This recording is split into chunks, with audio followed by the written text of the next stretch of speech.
So let's consider the following text for compression: Mississippi space river.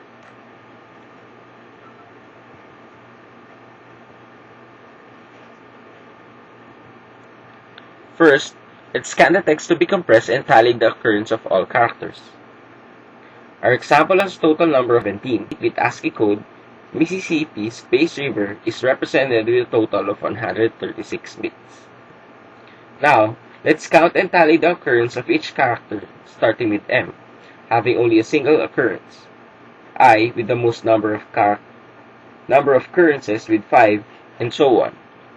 And just to note, we will include the character space in between the words Mississippi and river.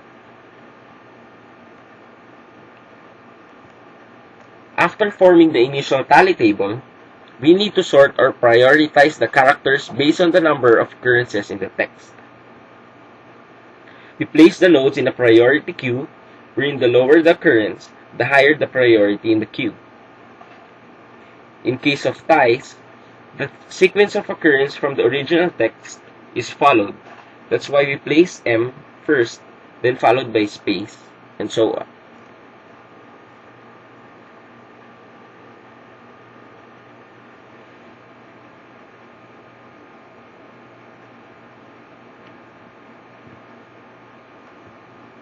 Now let's start building the Huffman code tree based on the prioritized list.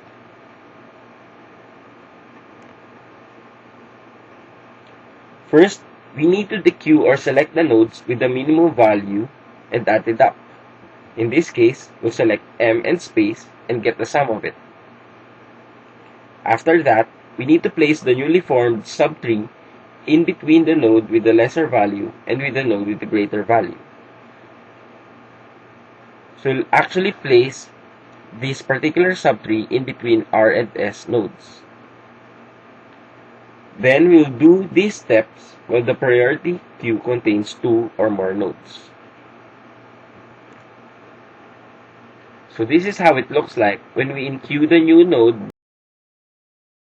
back to the priority.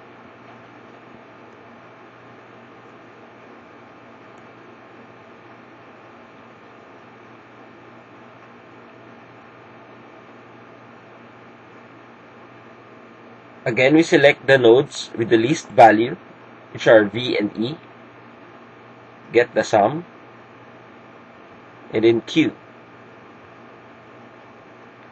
This is the resulting prioritized list.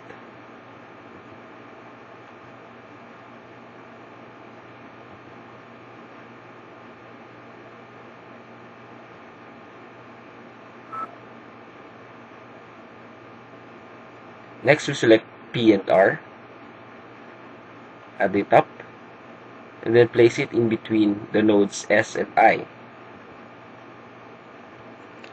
The resulting prioritized queue, again, looks like this.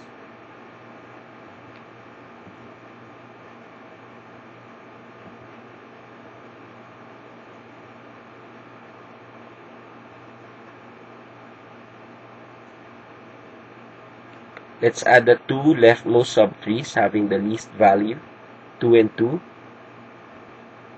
produces 4. Then we put it in between the PR subtree and the node I.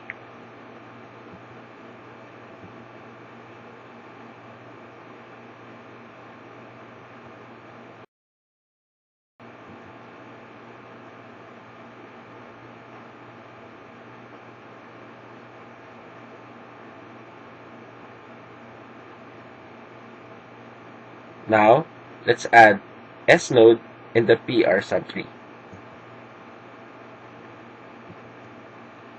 The sum is 8, whose value is greater than the value remaining on the prioritized queue. So we place it to the last of the list. Then we only have 3 more, then add 4.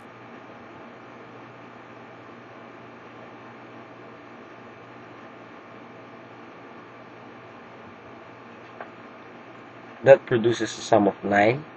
Again, it's greater than the remaining node, which has 8. then place it on the last of the prioritized list. Now we only have 2 more remaining nodes to add.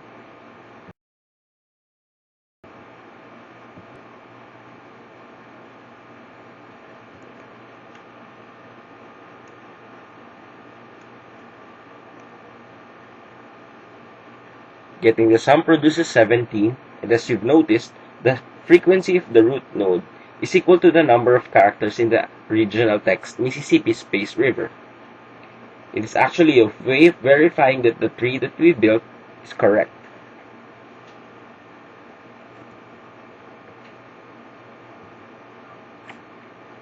Next, we'll perform a traversal of the tree to determine all. We'll write 0 and going to the left, and then going to the right is a 1. Code word is only completed when a leaf node is actually reached. So for example, the code for S will only be formed once we reach its leaf, forming the code 0, 0.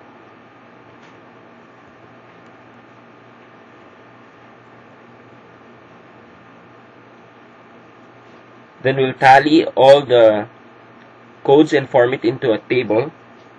Then we'll actually see the unique prefix property of Huffman coding, where no bit string is a prefix of any other bit string, because in a binary tree, a leaf is not on a path to any other node.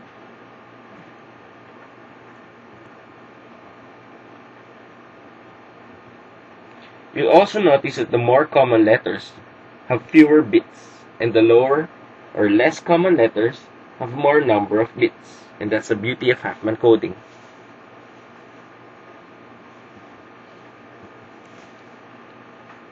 Finally, we scan the text again and create the new code using the Huffman codes. So for our text Mississippi Space River, just put 1000 for M, 11 for I, 00 for S, and so on.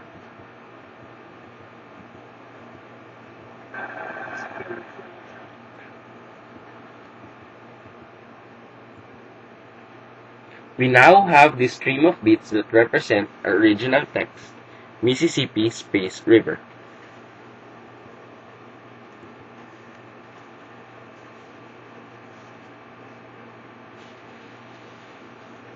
Have we made things any better using this new Huffman code? There are actually a total of 46 bits to encode the text. And we will recall that using 8-bit ASCII, the Mississippi Space River has a total of 136 bits. The total bits when using Huffman only produces 68 bits. That's a remarkable 50% savings.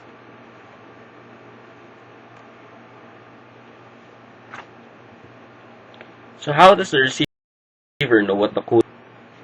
Actually, the code is embedded in the file so as the tree is predetermined.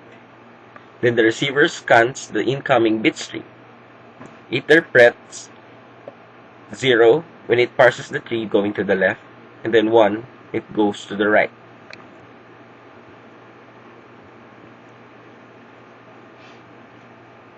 Moving on, the advantages and disadvantages of using Huffman code tree. First, on the advantages, it's easy to implement, makes use of the lossless technique, and it produces optimal and compact code. However, 2 passes must be made over the text and code when encoding. First, to build the coding table, and then to actually encode the text. High requirements for calculation are required, especially if taking older computer systems into consideration. In addition to that, coding table must be explicitly with the file to decode it, which eats into any space savings, especially on short documents.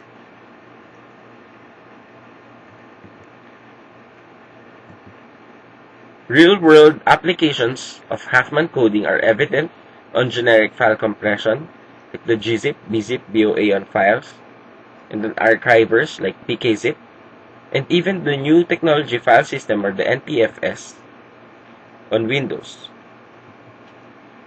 It's also applied on multimedia like on the GIF and JPEG images, MP3 format for sound, MPEG, DivX, HDTV for video.